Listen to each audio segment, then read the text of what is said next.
তো শুরু হয়ে যায় কাজ সকাল থেকে আসলে। তো আমার ভিডিওটা ভালো লাগলে অবশ্যই আপনারা আমার চ্যানেলটি সাবস্ক্রাইব করে পাশে থাকবেন।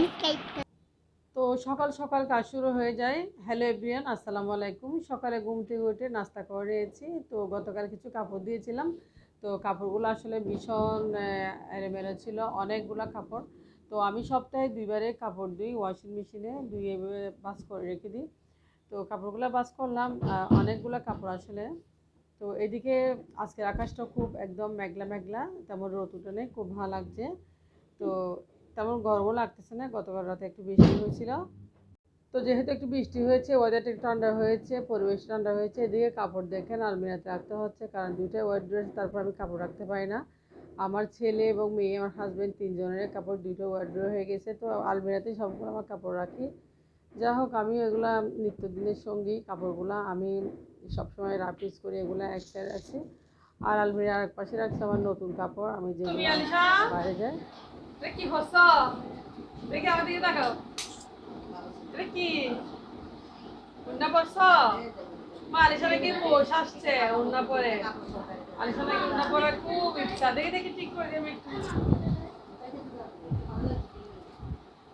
তো আমার মেয়ে বউ আসতেছে না, কে রেখে চলে আমি ব্যালকনিতে। আমি যেহেতু কিছু পুঁইশাকের ডাঁটা লাগিয়েছি, আসলে সত্যি ডাঁটাগুলো একদম ফাটা ফুটে গেছে, পুঁইশাক হয়ে গেছে। তো এদিকে আমি গতকাল আপনাদেরকে দেখেছি কিছু লাউ বিচি লাগিয়েছিলাম, লাউ আর কি। তো মিষ্টি কুমড়ার অবশ্যই লাউ। তো লাউ বিচিগুলো উঠে গেছে, মাশাল্লাহ খুব সুন্দর করে ফুটে উঠেছে।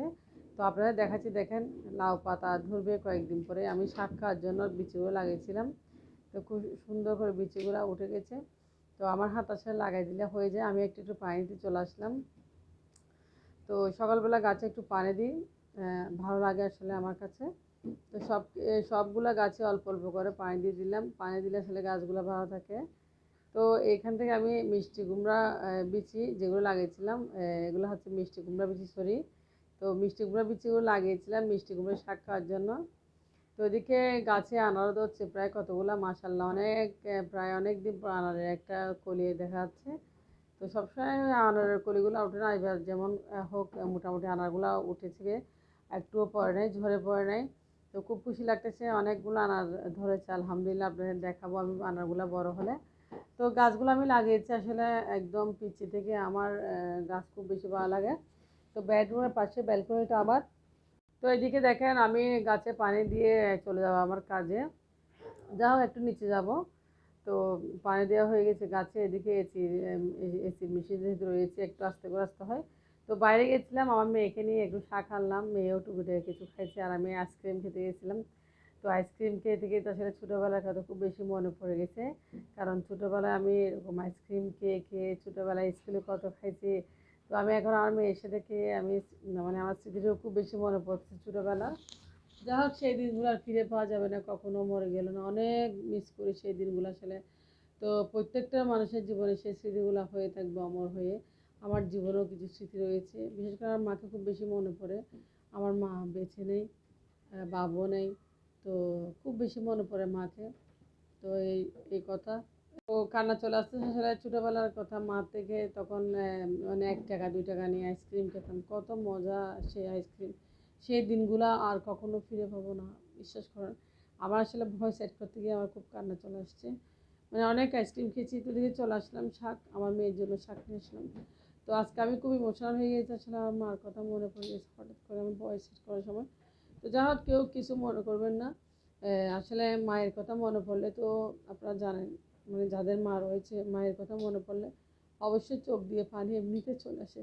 আসলে মাটা হচ্ছে অন্যরকম একটা জিনিস, অন্যরকম একটা পৃথিবীতে। আমার বাবা আমার মায়ের আগে মারা গেছিলো, তবে আমার বাবাটা মরে গেল, আমরা বাবাকে মিস করে নিত, কারণ আমার মা এরকম শক্তিশালী ছিল। আমার মা আমাদেরকে খুব আঁকড়ে ধরে রাখছে, মানে মায়ের ভালোবাসায় আমরা অনেক, কী বলবো, পরিপূর্ণ ছিলাম। বাবার কথা একটু আমাদের মনে পড়তো না, এই আর কি। তো বাবার কথা যেহেতু মনে পড়তো না, আমার মাকে নিয়ে আমরা অনেক সুখে ছিলাম। তো দীর্ঘ 20 বছর পর আমার মা মারা গেল, আমার বাবা মারা যাওয়ার 20 বছর পর আমার মা মারা গেছে, এই আর কি। তো 2021 সালে আমার মা মারা গেছে, আমার লাইফটাও চেঞ্জ হয়ে গেছে। যা হোক, আমার মা মানে আমার মার ভাগ্যে আমার ভাগ্য ছিল, যাই না আসলে। তো আমার পরিস্থিতি একটু খারাপ হয়ে গেছে, আমার মা বেঁচে ছিল, আমি অনেক হ্যাপি ছিলাম, অনেক ভালো ছিলাম। মানে বিশ্বাস করবেন না, আপনাদেরকে বলতেছি আজকে যেহেতু কথা কথা হচ্ছে, মানে আমার মা অনেক ভাগ্যবান একটা মানুষ ছিল। যাই হোক, এদিকে শাকগুলা কেটে নিচ্ছি, একটু ইমোশনাল হয়ে গেছি, কিছু করার নেই। পৃথিবীতে মায়ের চেয়ে বড় সম্পদ আর কিছুই নেই। যাদের বাবা মা আছে আলহামদুলিল্লাহ, আর যাদের নেই তারা তো অনেক কষ্টে আছে। তো এদিকে শাকগুলা কেটে নিচ্ছি। এখন তো আমরা এতিম অসহায় হয়ে গেছি আসলে, হাজার হাজার হলেও এখন এতিম অসহায়।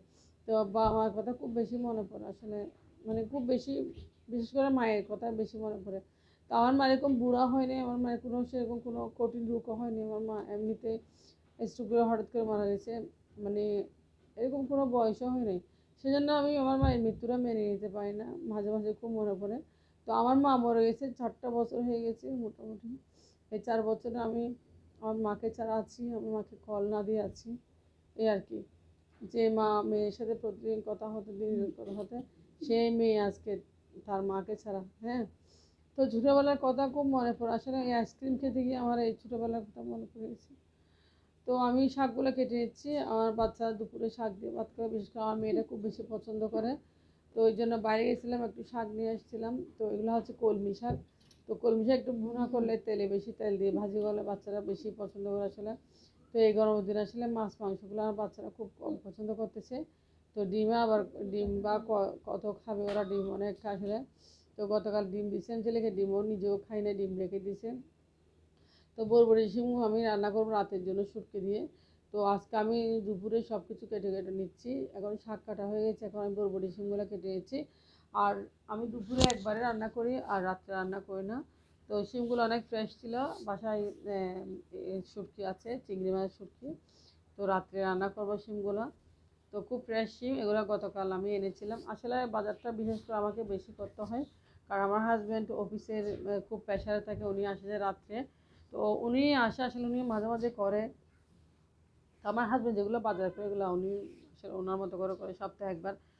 তো রেগুলার যে বাজারগুলো লাগে এগুলো আমিই করি, আমি নিজে গিয়ে আমার পছন্দ মতো, কারণ আমরা তিনজনে বাসায় ভাত খাই দুপুরে, আমার হাজব্যান্ড অফিসে খাই। সেই জন্য আমরা মানে আমাদের পছন্দ মতো সবজি তরকারি ভর্তা ভাজি আমরা পছন্দ মতো মা ছেলে মেয়ে তিনজনে খাই। তো আমার ছেলে মেয়ে খুব এই সবজি পছন্দ করে আলহামদুলিল্লাহ। আমার বড় ছেলে, আমার ছেলে মানে এই সবজি এত বেশি পছন্দ করে, শাক সবজি মানে অনেক পছন্দ করে। তো আল্লাহর কাছে অনেক শুক্রিয়া, আমার ছেলে মেয়ে মাছ মাংসের চেয়ে যে সবজি পছন্দ করে। সবজি অনেক বাচ্চারা খেতে চায় না। তো এই জন্য আমার বেশি বেশি করে সবজি রান্না করা, আর এই বরবটি শিমগুলো আমি রাত্রের জন্য রান্না করে রাখবো। তো যা হোক, এখন রান্নার টাইম হয়ে গেছে, আমি রান্না করতে চলে যাব। তো এদিকে আমি চলে আসলাম, বরবটি শিমগুলো দেখেন খুব ফ্রেশ কাটা হয়ে গেছে। তো গতকাল একটা দেশি মুরগি আনছিল, আমাদের পাশে বিক্রি করে একটা আপু। তো দেশি মুরগি অর্ধেকটা আমি রেখে দিয়েছি, অর্ধেকটা রান্না করেছি। তো এদিকে শাকটা আমি কেটে দিচ্ছি। তো মুরগিটা রান্না করব। কিছু মাছও রয়েছে আসলে রান্না করা, গতকাল রাত্রে মাছ আলু দিয়ে রান্না করছিলাম, সেখানে রয়ে গেছে। তো দেখেন শাকগুলা অলরেডি কেটে দিচ্ছি আমি, শাকগুলা হয়ে গেছে, ধোয়া হয়ে যাচ্ছে। আর আমি শাকগুলো একটু বেশি বাড়া বাড়া দিই আসলে, আমার একটা অভ্যাস, মানে খুব বেশি বাড়া বাড়া শাক দিই। তো এটা আমার অভ্যাস হয়ে গেছে আসলে, শাকটা আমি 3-4 বার, অনেক কীরকম দুধ যায় না, আমি এভাবে শাকটা ধুয়ে আসলে প্রথমে আস্ত করে ধুয়ে নিচ্ছি, এরপর কেটে উঠে আবার ধুয়ে নিচ্ছি।